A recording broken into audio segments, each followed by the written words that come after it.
संपत्ति पूर्णतः या भागतः विवादाग्रस्त है या कोई सरकारी संपत्ति है।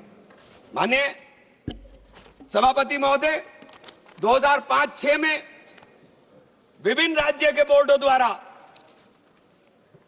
सच्चर कमेटी के समक्ष ये कहा गया, दिल्ली में 316, राजस्थान में 60, कर्नाटक में 42, मध्य प्रदेश में 53, उत्तर प्रदेश में 60, उड़ीसा में 53 ऐसी प्रॉपर्टी हैं जिनके ऊपर सरकार के कब्जा किया हुआ है। इसके बाद जब ये लागू हो जाएगा तो इसके ऊपर से वक्फ का अधिकार खत्म हो जाएगा। दूसरी चीज मैं कहना चाह रहा था, जब आपने सिवाय संपूर्ण और पूर्णतः लिखा और या भागतः लिखा तो आपने पूरी तैयारी कर करके लिखा। उत्तर प्रदेश इसका सबसे बड़ा उदाहरण है। उत्तर प्रदेश में 11,400 हेक्टेयर लैंड वक्फ की, 14,000 हेक्टेयर में से 14,500 में से 11,500 हेक्टेयर लैंड को सरकारी घोषित कर दिया गया है। 78% लैंड को सरकारी बता दिया गया है। और सरकारी लैंड कौन सी है? उसमें इमामबाड़ा है, उसमें प्राचीन मस्जिदें हैं, उसमें 500-500 साल के पुराने कब्रिस्तान हैं, उसमें ईदगाहें हैं, गांव-गांव के अंदर बनी हुई मसाजिद हैं। और आप कह रहे हैं कि आपने वक्फ बाय यूजर खत्म करा दिया। ये इतना बड़ा हथियार दे दिया कि आप जाइए लड़ते रहिए। इसके साथ ही इन्होंने कहा कि साहब अब जब कोई विवाद पैदा होगा तो उस विवाद की स्थिति में डेजिग्नेटेड ऑफिसर उसको सुनने का काम करेगा और वो तय करने का काम करेगा कि ये प्रॉपर्टी किसकी है। लेकिन वो तय कब करेगा इसकी कोई समय सीमा नहीं, और जब तक वो तय नहीं करेगा वो प्रॉपर्टी का मालिक सरकार रहने का काम करेगी। तो 11,500 हेक्टेयर लैंड तो उत्तर प्रदेश के अंदर, और कर्नाटक का विवाद सबके सामने है। बड़ा शोर मचा था कर्नाटक में, मैं गया कर्नाटक के अंदर क्या मान्यवर 1,12,000 एकड़ लैंड वक्फ बोर्ड की थी, वक्फ की थी, जिसके अंदर से 71,000 एकड़ लैंड का अलॉटमेंट सरकार ने कर दिया, और 19,000 और 20,000 के बीच में वहां के जो दरगाहों के या मुतवल्ली थे उन्होंने अपने परिवारों में बांट लिया।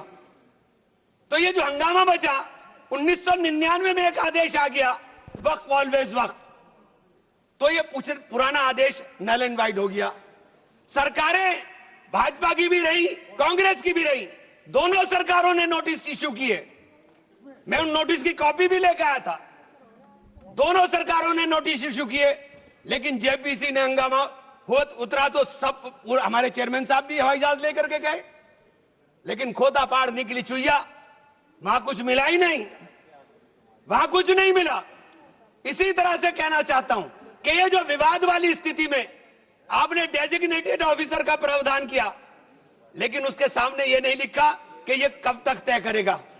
और आप बार बार कहते हैं कि साहब ये जो इसका संरचना होगी, इसकी 22 मेंबर वक्फ काउंसिल में होंगे, उसके अंदर 22 मेंबर में 10 मेंबर मुसलमान होंगे, सही है, 2 महिलाएं होंगी, सही है, लेकिन 12 मेंबर उसके अंदर नॉन मुस्लिम हो जाएंगे। वक्फ बोर्ड के अंदर पूरा का पूरा बहुमत गैर मुस्लिम भाइयों का हो जाएगा। मुझे इससे मतलब नहीं, क्योंकि मैंने अभी कहा कि भाई आप दूसरे जो ट्रस्ट हैं या जो दूसरे धर्म के ट्रस्ट हैं उनके अंदर क्या आप दूसरे धर्म के लोगों को शामिल करने की अनुमति देंगे? नहीं है। काशी विश्वनाथ ट्रस्ट है उत्तर प्रदेश के अंदर, उसका अध्यक्ष पदेन अध्यक्ष जिलाधिकारी होता है, लेकिन उसमें एक क्लॉज लिखा है कि अगर किसी समय कोई जिलाधिकारी मुसलमान होगा तो उससे नीचे का या उससे ऊपर का अधिकारी उसका पदेन चेयरमैन होगा। आप मुसलमान के ऊपर यह शर्त लागू करते हैं, आप मुसलमान के ऊपर यह शर्त लागू करते हैं कि इसके ऊपर लिमिटेशन एक्ट, विधेयक के खंड 40A की धारा 107 जो वक्फ संपत्तियों की समय सीमा को अधीन करता था, लिमिटेशन एक्ट लागू करता था, आपने हटा करके 108 और इससे 41 में 108 और 108 एक हटा दिया। 1995 का जो वक्फ अधिनियम है उसकी प्रायज्यता पर रोक लगा दी थी, जिसका अर्थ है कानूनी दावों के समय पाबंदी के बिना आगे बढ़ाया जा सकता है। अब आपने रास्ता खोल दिया वक्फ प्रॉपर्टीज के ऊपर मुकदमों के लिए। जो वक्फ प्रॉपर्टी पर कब्जा बैठ करे हुए लोग हैं, अब वो कब्जा धारक जाकर के एडवर्स पोजेशन का दावा कर सकता है और मालिकाना हक हासिल करने की बात कर सकता है। आपने जो अपराध करने वाले लोग हैं, जो कब्जा करने वाले लोग हैं, वो पहले गैर जमानती हुआ करता था, आपने उसे जमानती कर दिया। आपने उसे अधिकार दे दिया कि तुम कुछ भी करो, तुम्हें जमानत कराने की जरूरत नहीं है। तो आपने तो पूरा का पूरा खुला मैदान उसके सामने खड़ा कर दिया। आपने बार बार कहा कि हम लोग मुसलमानों के हक की बात कर रहे हैं। आप मुझे एक ट्रस्ट बता दिए, कोई दूसरा, कोई एक संस्था बता दीजिए जिसके अंदर जो धार्मिक के नाम पर हो और उसके अंदर लिमिटेशन एक्ट ना हो। हमारे ऊपर से हटा रहे हैं, हमारे ऊपर से हटा रहे हैं, बाकी सबको छूट मिलेगी। और ये छूट भी टेम्परेरी है, क्योंकि आपके कानून के जरिए नजर सब समुदाय के जो जमीनें हैं, जो ट्रस्टों के पास पैसा है, उसके ऊपर लगी हुई है। हमारी जमीन, ये बार बार वामसी पोर्टल का जिक्र हो रहा था। वामसी पोर्टल में प्रॉपर्टी है 4,90,000 से एकदम मंत्री जी ने, माननीय मंत्री जी ने कहा 7 लाख कुछ चली गई। तो ये प्रॉपर्टी कोई वक्त नहीं की गई किसी ने।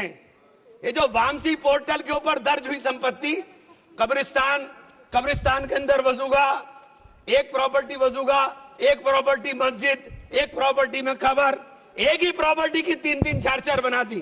और आपने बता दिया कि वामसी पोर्टल ने, और 10 साल माने मंत्री जी, 10 साल का बहुत समय होता है। जो काम आप 10 साल में पूरी संपत्तियों का रजिस्ट्रेशन नहीं कर सके, मान्यवर प्लीज सब प्लीज आप मान्य नहीं, वामसी पोर्टल पर आपने बार बार 10 साल में काम नहीं कर सके। आप कह रहे हैं कि 6 महीने के अंदर सारी संपत्तियों का रजिस्ट्रेशन करा लेना, और सारी संपत्तियों का अगर रजिस्ट्रेशन नहीं होगा तो वो संपत्तियां वक्फ की नहीं बचेंगी। रजिस्ट्रेशन कौन करेगा? रजिस्ट्रेशन आपके अधिकारी करेंगे। जब 10 साल में नहीं कर सके तो 6 महीने में कैसे करेंगे? और ये पूरी तरीके से संविधान विरोधी कानून है। साथ अनुच्छेद 14, अनुच्छेद 16, अनुच्छेद 26 और अनुच्छेद 25 का सीधे सीधे ओवरलैपिंग करने का काम करता है। आपसे अनुरोध है कि माननीय 2 मिनट का समय और दे दें। ये बार बार कहते हैं कि प्रैक्टिसिंग मुस्लिम। आप एक बात बता दीजिए, आप प्रैक्टिसिंग मुस्लिम की बात कर रहे हैं, आप किस तरह तय करेंगे कौन प्रैक्टिसिंग मुस्लिम है? ये कौन बताएगा कि आपकी क्या परिभाषा है प्रैक्टिसिंग मुस्लिम की? सारे मुसलमान 5 वक्त नमाज नहीं पढ़ते, सारे मुसलमान रोजा भी नहीं रखते, और उसका पैमाना क्या होगा कि वो मुसलमान है कि नहीं है?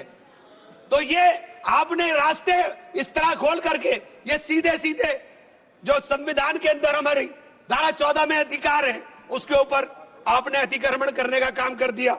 मैं आप लोग एक माननीय चिन्नप्पा रेड्डी के एक कथन को जरूर कहना चाहूंगा। हमारी परंपरा में सहिष्णुता सिखाती है, हमारा संविधान, ये संविधान हमें सहिष्णुता का अभ्यास कराता है। हमें इसे कमजोर नहीं करना चाहिए।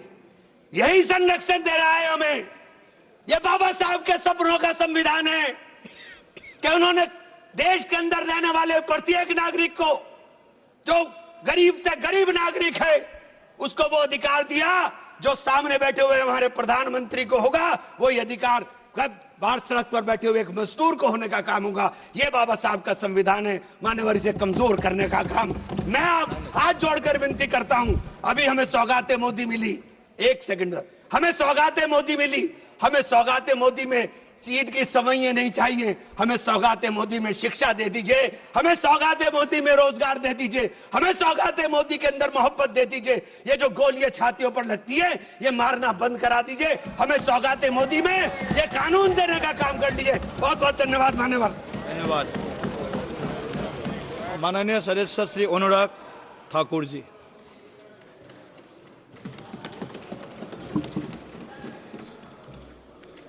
धन्यवाद सभापति महोदय। मैं माननीय प्रधानमंत्री जी को अपनी पार्टी का आभार प्रकट करता हूं, जिन्होंने मुझे वक्फ संशोधन विधेयक यानी कि उम्मीद unified Waqf management empowerment efficiency and development के समर्थन के में बोलने के लिए मौका दिया है। ये विधेयक नहीं, एक उम्मीद है। इस उम्मीद में एम्पावरमेंट है, एफिशिएंसी है, डेवलपमेंट है, और कहीं ना कहीं इसी को देखकर आज जहां देश भर के लोग इसके समर्थन में है, वहीं Catholic Bishop Conference of India, Church of Bharat, Kerala Council of Churches, Kerala Catholic Bishops Council और ऑल इंडिया सजदा नाशन काउंसिल, मुस्लिम राष्ट्रीय मंच जैसी अनेक संस्थाओं ने, चर्च से लेकर मुस्लिम की अन्य सभाओं ने इसका समर्थन किया है। उसके लिए भी मैं उनका बहुत बहुत आभार प्रकट करता हूं। माननीय सभापति जी, वक्फ को बदलने का वक्त आ गया है, क्योंकि यह अत्याचार और भ्रष्टाचार का एक ऐसा अड्डा बन गया है। उसको खत्म करने का और बदलने का समय आया है। भारत को वक्फ के खौफ से आजादी चाहिए, क्योंकि यहां पर ये जो पहले कांग्रेस के जमाने में बना वक्फ का कानून है, वह उसका मतलब तो यही था, खाता ना वही जो वक्फ कहे वही सही। यानी कि जहां पे कह दिया है वक्फ की जमीन है, वो फिर वक्फ की जमीन हो गई। वो जिम्मेदारी उनकी नहीं है कहने की, बताने की कि ये कैसे उनकी जमीन है, लेकिन जिसकी चले गई वो बेचारा दर दर भटकता है और उसको इंसाफ भी नहीं मिलता है। मैं इसके बारे में विस्तार में बताऊंगा, लेकिन आज एक बार फिर कांग्रेस देश को और देश में भ्रम फैलाने का प्रयास कर रही है। एक और तो वो हाथ में एक लाल सी किताब लेकर चलते हैं, जो कहने के लिए संविधान है लेकिन संविधान नहीं है। अगर संविधान की आप इस कॉपी को देखेंगे तो आपको एहसास होगा कि बाबा साहब अंबेडकर का सपना था कि एक देश में तो एक ही संविधान रहेगा। आपने एक देश में दो विधान बनाने का काम किया है। आपको तय करना संविधान के साथ रहना है कि वक्फ के साथ रहना है, वक्फ के साथ रहना है कि संविधान के साथ रहना है, आपको तय करना पड़ेगा। और यही नहीं, और जो लोग बड़ी बड़ी बातें यहां पे कर रहे थे, उनको यही कहना चाहता हूं, ये हिंदुस्तान है, पाकिस्तान या तालिबान नहीं। यहां बाबा साहब का संविधान चलेगा, काबिले का फरमान नहीं, मुगलिया फरमान नहीं चलने वाला। यहां पर एक नहीं अनेक ऐसे उदाहरण देखने को मिलेंगे। माननीय सभापति जी, आज हम केवल संविधान संशोधन पर चर्चा नहीं कर रहे, लेकिन एक ऐसे समानांतर सत्ता को